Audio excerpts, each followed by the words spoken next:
আমার ফেলে দেওয়া জিনিস দিয়ে রিসাইকেল করতে খুবই ভালো লাগে। তো আজকে তেমনই একটা ভিডিও নিয়ে চলে আসলাম। হয়তো আপনারা দেখছেন এরকম ল্যাম্প বানানোর ভিডিও। তো আজকে আপনাদের সাথে শেয়ার করব আমি কিভাবে বানিয়েছিলাম।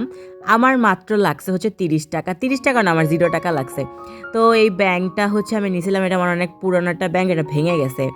তো ভেঙে যাওয়ার পরে এটার উপরেরটুকু আমার হচ্ছে ফেলে দিতে চাইছিলাম, বাট আমার এত পরিমাণে অধৈর্য সম্পূর্ণ মানুষ আমি, যার কারণে একটা হেক্সো ব্লেড দিয়ে কাটলে আরও সুন্দর হইতো। বাট আমি আমার মার এই ভর্তা বানানোটা দিয়ে হচ্ছে টাকায় টাকায় ভাঙছে। আমার মা যদি আজকে দেখে আমি শেষ।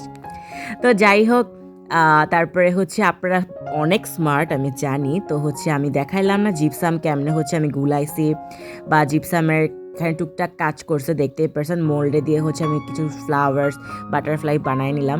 তারপর দেখছেন কত সুন্দর একটা শেপ আসছে। তারপরে হচ্ছে আমি এটার উপর জেসো দিছি। জেসো দেওয়ার পর জেসোটাকে শুকাইছি, কালার করছি। ট্যান ট্যানা, আমার সুন্দর এই ল্যাম্পটা হয়ে গেছে। ভালো লাগলে কিন্তু ফলো দিতে ভুলেন না। আজকে আসি, দেখা হবে অন্য কোনো ভিডিওতে। সবাই ভালো থাকবেন, সুস্থ থাকবেন। আপনারা যদি বানান অবশ্যই আমার কমেন্ট বক্সে দিয়ে যাবেন ছবি।